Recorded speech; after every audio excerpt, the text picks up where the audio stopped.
সাকিব ভাই আসলে শুধু একজন নায়ক না, উনি অনেক ভালো অভিনেতা। সেটা উনি দিন দিন বারবার প্রমাণ করছেন। এই যে ভয়েসের যে আইডিয়াটা, সেটা তো ওনাকে বলা হইলো, এটা কিন্তু খুবই ডিফিকাল্ট। গলা এখান থেকে কথা বলা এবং ডাবিং এর সময় ওনার বারবার ব্লাড চলে আসতেছে মুখের মধ্যে, কারণ অনেকক্ষণ এইভাবে কথা বলা যায় না। উনি যেভাবে করে এটা ট্রাই করেছেন, এটা কিন্তু রিস্ক, এটা মানুষ ভালো নাও লাগতে পারতো। একটা মানুষ পুরো কথা বলছে গলা থেকে আসলে, এবং যে চুলের কাটিং, যেরকম ডার্ক মেকআপ উনি আসলে, এবং উনি যে ম্যাজিকটা দেখালো, এটা আসলে উনি দেখিয়ে দিল ২৬ বছর পর উনি নিজেকে বারবার নতুন করে আবিষ্কার করছে। যেইভাবে পাইরেসি হওয়ার পরেও তাণ্ডব ব্লকবাস্টার হইলো, ইনশাল্লাহ তাণ্ডব সব রেকর্ড ভেঙে ইন্ডাস্ট্রি হবে। কারণ যেহেতু পাইরেসির মতো ধাক্কা তাণ্ডবকে আটকাতে পারেনি, আমি বিশ্বাস করি এটাকে আটকাতে পারবে না। এবং আমরা খুবই কনফিডেন্ট এবং আমরা খুবই হ্যাপি। ইনশাল্লাহ আমরা চেষ্টা করছিলাম প্রতি কুরবানিতে আপনাদেরকে নতুন নতুন সিনেমা উপহার দেওয়ার, সেভাবে আমরা তাণ্ডব বানিয়েছি। আমার কাছে মনে হয় একটা সিনেমা আসলে একটা ডিরেক্টর কখনো একা বানাতে পারে না।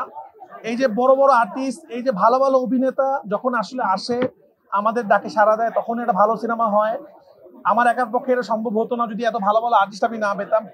প্রত্যেকের জায়গায় এত ভালো কাজ করেছে, প্রত্যেকের ডেভেলপমেন্ট। এবং আমার যে টিম ছিল, আমি বলবো বাংলাদেশের বেস্ট টিম। যিনি ক্যামেরা চালিয়েছেন তাসিন, যিনি মিউজিক করেছেন নিধি, যিনি আর্ট করেছেন শিহাব ভাই, যিনি মেকআপ করেছেন তারেক, যিনি কস্টিউম করেছেন সান, এবং আমার এডি টিম জয়, সোহাগ, নজরুল, সাব্বির, বাপ্পি, যারা আছে পুরো টিম, স্বাধীন, আমাদের কাস্টিং, এরকম অনেকের নাম আমি বলতে পারবো না, শেষ হবে না। কিন্তু আমি বলতে যাচ্ছি প্রত্যেকটা মানুষের পরিশ্রমে একটা সিনেমা হয়, যে কারণে আপনাদের মনে হচ্ছে এটা ওয়ার্ল্ড ক্লাস ফিল্ম, এটা ভালো লাগছে।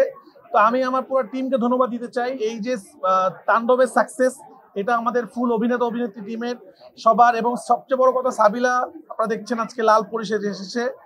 ও যে প্রথম সিনেমাতে যেরকম ভাবে ড্যান্স করেছে, যেরকম ভাবে অভিনয় করেছে, এটা আসলে প্রথম সিনেমাতে, আমি নিজে যখন প্রথম সিনেমা বানাইছি আমি এত কনফিডেন্ট ছিলাম না, কিন্তু আমি আস্তে আস্তে কনফিডেন্ট হয়েছি। কিন্তু সাবিলা প্রথম সিনেমাতে যে কনফিডেন্ট ভাবে অভিনয় করছে এবং ড্যান্স করছে, দেখে অনেকে অভিনয় খুব ভালো পারে, অনেকে নাচ খুব ভালো পারে, একসাথে মিক্স কিন্তু অনেকে পারে না। তো সাবিলার শুরুটা এরকম ব্লাস্ট করে হলো। আশা করবো সাবিলা নূর আমাদের বাংলাদেশে আরো ভালো ভালো সিনেমা করবে।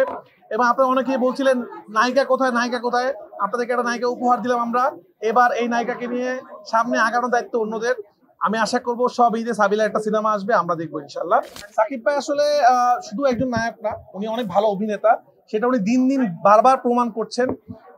এই যে ভয়েসের যে আইডিয়াটা, সেটা তো ওনাকে বলা হইলো, এটা কিন্তু খুবই ডিফিকাল্ট। গলা এখান থেকে কথা বলা এবং ডাবিং এর সময় ওনার বারবার ব্লাড চলে আসতেছে মুখের মধ্যে, কারণ অনেকক্ষণ এইভাবে কথা বলা যায় না। উনি যেভাবে করে এটা ট্রাই করেছেন, এটা কিন্তু রিস্ক, এটা মানুষ ভালো নাও লাগতে পারতো। একটা মানুষ পুরো কথা বলছে গলা থেকে আসলে, এবং যে চুলের কাটিং, যেরকম ডার্ক মেকআপ উনি আসলে, এবং উনি যে ম্যাজিকটা দেখালো, এটা আসলে উনি দেখিয়ে দিল ২৬ বছর পর উনি নিজেকে বারবার নতুন করে আবিষ্কার করছে। এবং আমি বলবো যারা ছিল এখানে সবাই জানে সাকিব ভাই যে কি কষ্ট করেছে। আমরা যখন ফাইটে শুট করছিলাম, উনি অসুস্থ ছিল, অসুস্থতার মধ্যে উনি শুটিং করেছে। তো আমি বলতে চাই, তো তাণ্ডবের অল ক্রেডিট সাকিব খানকে দিতে হবে, কারণ উনি প্রথমত সিনেমাটাকে টেনে নিয়ে গেছে, তারপর ওনাকে সহায়তা করেছে সাবিলা, জয় আপু, বাবু ভাই থেকে শুরু করার জন্য অভিনেতা অভিনেত্রী। আমার মেন সেনাপতি ভালো কাজ না করতো তাহলে বাকি কিছুই হতো না। তা আমি আমার মনে অন্তঃস্থল থেকে আজকে আমরা সবাই হ্যাপি, আমরা সাকসেস। কারণ এই শোটা আমরা বলি সাকসেস শো।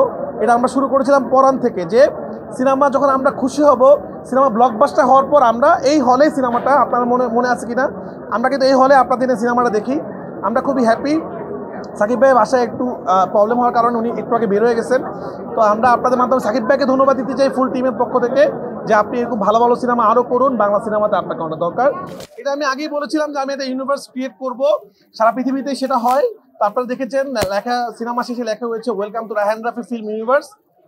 নেক্সট বিভিন্ন ঈদে বিভিন্ন সময় এই ইউনিভার্সের বিভিন্ন ক্যারেক্টার নিয়ে বিভিন্ন সিনেমা আপনারা দেখতে পারবেন, এবং এক একটা গল্পের সাথে আরেকটা গল্প কানেক্ট থাকবে। যেহেতু বাংলাদেশে কম, এই জন্য একটু ডিফিকাল্ট ইউনিভার্স ক্রিয়েট করা, কারণ আমাদের পারফর্মার অনেক বেশি নাই আসলে। তো যাই হোক, আমরা ট্রাই করবো ভালো কিছু করার জন্য।